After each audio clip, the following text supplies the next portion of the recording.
भावना वैराग्य उत्पादक है, अतः 12 भावना का पाठ हमें करना चाहिए। अनेकांत और स्यादवाद आदरणीय छोटे दादा द्वारा कृत। अनेकांत और स्यादवाद जिन शासन के मूलभूत सिद्धांत हैं। अनेकांत अर्थात अनंत धर्मात्मक वस्तु, स्यादवाद अर्थात अनंत धर्मात्मक वस्तु के कथन करने की सापेक्ष पद्धति। समाधि मरण या सल्लेख। समाधि मरण जीवन ही नहीं, मरण ही नहीं बल्कि जीवन है। मैं धर्म के 10 लक्षण। इस कृति में जो पर्वों में ग्रहित मिथ्यात्व चलता है, जिसका पोषण होता है, उसका अभाव इस कृति में किया गया है। मैं हूँ भरत का अंतर्द्वंद। यद्यपि संपूर्ण जग ऐसा मानता है कि जो भरत और बाहुबली जी थे, उनके मध्य जल युद्ध, मल्ल युद्ध और दृष्टि युद्ध, इस प्रकार से केवल युद्ध की श्रृंखला ही चली, परंतु मैं भरत का अंतर्द्वंद कृति भरत और बाहुबली के निश्चल प्रेम को दर्शाता हूँ। मैं तीर्थंकर भगवान महावीर और उनका सर्वोदय तीर्थ हूँ। इस मुझ में भगवान महावीर के अनेक भवों का वर्णन एवं सर्वोदय तीर्थ का वर्णन किया गया है। मेरी रचना भगवान महावीर के 2500 निर्वाण महोत्सव के समय हुई थी। यदि आपको भी इस संसार से तिरना है तो आप भी मेरा अध्ययन अवश्य करें। गोली का जवाब गाली से भी नहीं। आदरणीय दादा द्वारा रचित यह कृति आदरणीय दादा के ही प्रवचन पर गद्य रूप से रची गई रचना है। इस कृति में नागपुर में जो घटना घटी थी, जिसमें जिनवाणी का अपमान किया गया था और जिनवाणी को मंदिरों से निकाल दिया गया था, उस समय जनता में आक्रोश का माहौल था। उस समय उस आक्रोश के माहौल को शांत करने के लिए अथवा समाप्त करने के लिए दादा ने एक उद्बोधन दिया था, जिसमें कहा था दादा ने कि हमें गोली का जवाब गाली से भी नहीं देना चाहिए। मैं गागर में सागर, इसकी रचना तारण जयंती के दिन सागर में हुई थी, जिसमें डॉक्टर साहब ने 5 दिवसीय प्रवचन की व्यवस्थित संपादन इस रचना में किया गया है।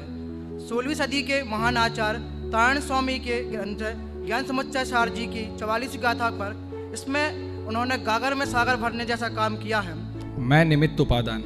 लेखक ने इस कृति में हम सभी को यह बताया है कि कार्य की सिद्धि के लिए निमित्त और उपादान, इन दोनों की अति ही आवश्यकता है। यह बात बहुत ध्यान रखने योग्य है कि निमित्त के बिना, निमित्त से कार्य नहीं होता और निमित्त के बिना भी कार्य नहीं होता।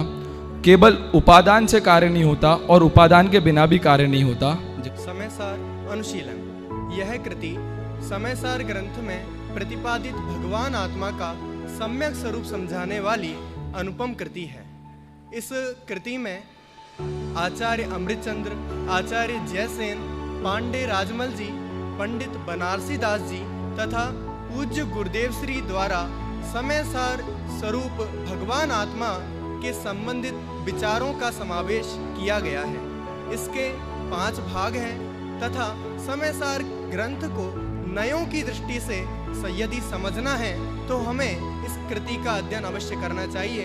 यदि समयसार के संबंध में हमें समझना है तो वह सब इसमें बताया गया है और इसके अधिक कहीं कुछ नहीं मिलेगा। मात्र इसका अध्ययन करें तो परिपूर्ण उसका भान हमें हो जाता है। पश्चाताप। यह लेखक की वह कृति है जिसे लेखक की प्रथम प्रकाशित कृति होने का गौरव प्राप्त है। इसमें आदरणीय दादा ने राम जब रावण को जीत करके सीता को अपने राज्य में ले आते हैं और धोबिन के आरोप लगाए जाने पर उसे वनवास दे देते हैं और सीता वहां से आकर के अग्नि परीक्षा के द्वारा अपने को निर्दोष साबित कर जब साध्वी हो जाती है, उसके पश्चात राम के हृदय का जो ताप होता है, राम का जो अंतर्द्वंद होता है, उसका इसमें वर्णन किया गया है। हम तो इसे चमत्कार कहेंगे, आप कुछ भी कहो। आदरणीय दादा द्वारा रचित यह कृति उनके कथा साहित्यों में से एक बहुचर्चित एवं लोकप्रिय कृति है। इसमें आदरणीय दादा ने 11 कथाओं का समावेश किया है, जिसमें लौकिक एवं अलौकिक दोनों कथाएं शामिल हैं। मैं आदरणीय छोटे दादा द्वारा रचित मैं स्वयं भगवान कृति हूँ। इसके अंदर दादा ने प्रत्येक जीव परमात्मा बन सकता है यह बताया है। इस कृति के अंदर दादा द्वारा किए गए 3 व्याख्यानों का संकलन है। मैं वितरा विज्ञान प्रशिक्षण निर्देशिका, मुझ में जो लौकिक में शिक्षा पद्धति 2 साल में पढ़ाई जाती है, उसे मात्र 18 दिन में सीखने एवं वास्तविक तत्व ज्ञान को जन जन तक पहुंचाने की सरल माध्यम बताया गया है। अहिंसा महावीर की दृष्टि में आदरणीय दादा का सर्व अधिक प्रिय विषय एवं यह पुस्तक निबंध में लिपिबद्ध है। अहिंसा के माध्यम से अंतरंग में मोह राग द्वेष का अभाव, यह तर्क युक्ति प्रमाण के साथ आदरणीय दादा ने हम सभी को इसका रसास्वादन कराया है। मैं हूँ सत्य की खोज। मैं आदरणीय छोटे दादा द्वारा लिखा गया एक उपन्यास हूँ। मुझ में लेखक ने सत्य की खोज खोजने के लिए एक कहानी के माध्यम से लिखा गया है, जिसमें कहा कि आज सत्य नहीं सत्य की खोज करनी है। मैं हूँ सत्य शतक। आदरणीय दादा ने रोला शतक, दोहा शतक, तत्वचिंतन, क्रम नियमित पर्याय, श्रवण शतक, कुंतकुंत शतक, शुद्धात्म शतक और समाधि का सार, सहजता, दो तरह के भगवान आदि फुटकर वाक्यों काव्यों के माध्यम से मुझे रचा है। आदरणीय दादा ने अध्यात्म के सार को, जनागम के मर्म को मुझ में बहुत अच्छी तरीके से प्रस्तुत किया है। जिस प्रकार आदरणीय आचार्य कुंतकुंत देव ने निज वैभव की सिद्धि के लिए नियम सार ग्रंथ की रचना की है, उसी प्रकार आदरणीय दादा ने निज आनंद के लिए, अनंत आनंद के लिए सप्त शतक की रचना की है। मैं हूँ परम भाव प्रकाशक नए चक्र। जगत में अक्सर लोग मुझे नया चक्कर मानते हैं, परंतु इस कृति में दादा ने यह बताया कि अगर पर्याय में नए पक्षातिक्रांत होना है, नए पक्षातीत होना है, तो मुझे पढ़ना और समझना अत्यंत आवश्यक है। इसमें निश्चय व्यवहार इन आध्यात्मिक नयों के माध्यम से और द्रव्यार्थिक और पर्यार्थिक ये आगम के नए, इनको बहुत सुंदर तरीके से समझाया है। मैं हूँ ध्यान का स्वरूप। मुझे आदरणीय छोटे दादा ने बहुत ही सरलतम शैली में लिखा है। मुझ में ध्यान का स्वरूप, ध्यान के भेद प्रभेद, ध्यान की आवश्यकता और ध्यान यत्न साध्य नहीं सहज साध्य है, ध्याता का स्वरूप, ध्येय का स्वरूप, ऐसे अनेक पहलुओं को मेरे अंदर गर्वित किया है। मैं हूँ बहुचर्चित क्रमबद्ध पर्याय। यह कृति जनागम के एक रहस्यमय सिद्धांत को प्रस्तुत करने वाली है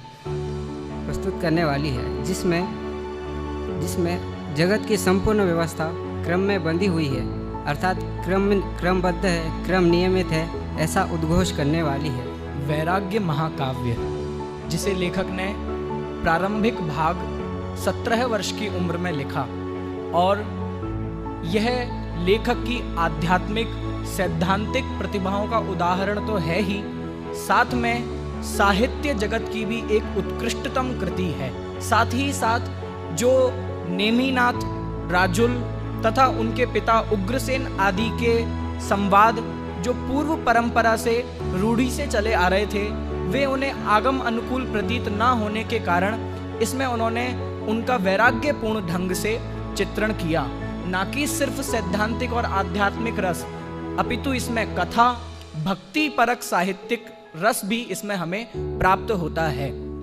संतप्त मानस शांत हो जिनके गुणों के गान में, वे वर्धमान महान जिन विचरे हमारे ध्यान